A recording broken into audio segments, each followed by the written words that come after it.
अब हम आपको भारत और चीन के बीच मई से अभी तक की तनातनी दिखाते हैं और साथ ही आपको तनाव की मुख्य वजह भी समझाएंगे और यह भी बताएंगे कि अब आगे क्या होगा, क्योंकि गलवान में जो हुआ है वो दुनिया ने देख लिया है, लेकिन बाकी बचे विवादित क्षेत्रों पर जो बात आगे बढ़ी है उसका क्या होगा, इस रिपोर्ट में देखिए।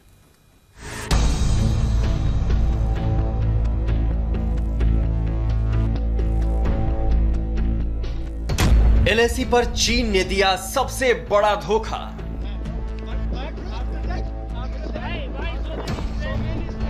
तो भुगतना पड़ गया गंभीर परिणाम।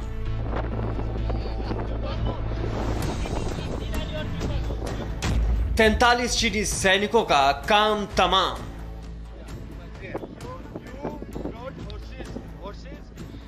एलएसी पर शांति बनाए रखने के लिए भारत ने आखिर क्या क्या नहीं किया। एक महीने के अंदर दो बार मेजर जनरल और ब्रिगेडियर स्तर की बातचीत हुई।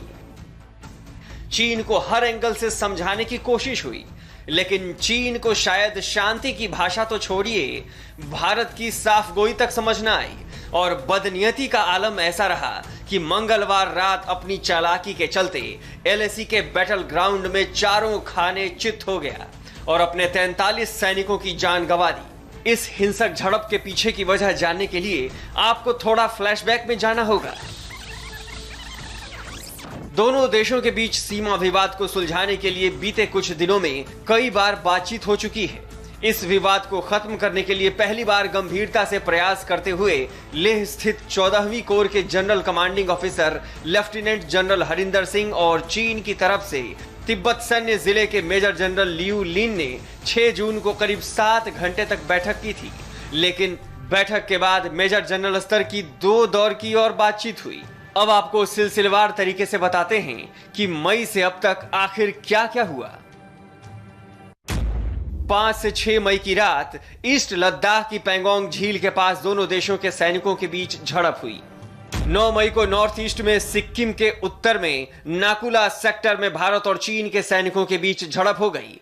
कुछ सैनिक चोटिल हुए, बाद में बातचीत से मसला सुलझा। 12 मई को एलएसी के पास चीन के हेलीकॉप्टर देखे गए। भारतीय सेना ने भी अपने फाइटर प्लेन तैयार कर लिए, जिसके बाद चीनी सैनिकों को वापस जाना पड़ा। 23 मई को भारतीय आर्मी चीफ एमएम नरवणे हालात का जायजा लेने लेह के 14 कॉर्प्स हेडक्वार्टर गए। 26 मई को पीएम मोदी की NSA Ajit Doval, chief of defence staff general Bipin Rawat, तीनों सेनाओं के प्रमुखों के साथ लद्दाख बॉर्डर मुद्दे पर चर्चा हुई। 27 मई को अमेरिका के राष्ट्रपति डोनाल्ड ट्रंप ने भारत और चीन का सीमा विवाद सुलझाने के लिए मध्यस्थता की बात कही। 28 मई को अमेरिका के ऑफर पर भारत ने कहा कि हम शांति से मसले को सुलझाने के लिए चीन से बात कर रहे हैं। इसके बाद बातचीत का यह दौर इस महीने भी चला। 2 जून को डिवीजन कमांडर स्तर पर दोनों सेनाओं के बड़े अधिकारियों के बीच बैठक हुई, लेकिन कोई नतीजा नहीं निकला।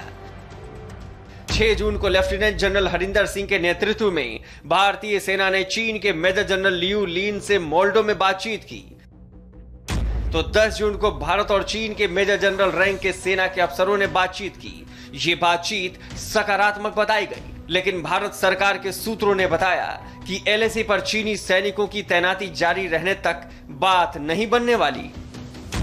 11 जून को चीनी विदेश मंत्रालय की ओर से बयान दिया गया कि दोनों देश इस मसले को आपस में ही सही तरीके से निपटा रहे हैं। 12 जून को भारत और चीन के कमांडरों के बीच मेजर जनरल स्तर की बातचीत हुई।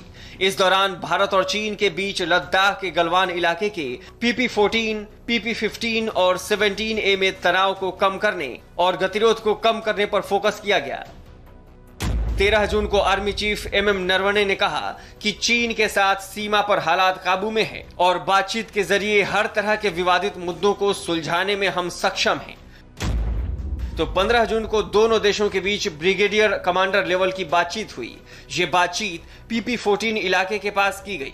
इसमें गलवान घाटी में सैनिकों को वापस भेजने और फिर अप्रैल से पहले जैसी सामान्य स्थिति कायम करने को लेकर चर्चा हुई। ये तो रहा विवाद शुरू होने से अब तक का अपडेट। ये जान लीजिए कि दोनों देशों के बीच आखिर पेच कहां फंसा हुआ है। भारतीय पक्ष गलवान से हजारों चीनी सैनिकों को तत्काल वापस लौट जाने पर जोर दे रहा है, जिन्हें भारत अपना क्षेत्र मानता है। लेकिन चीन भी अड़ा हुआ है और भारतीय सेना के सड़क निर्माण कार्य को रोकना चाहता है, साथ ही उस क्षेत्र पर अपना अधिकार भी जताता है। हालांकि दोनों देशों के बीच अभी तक हुई बातचीत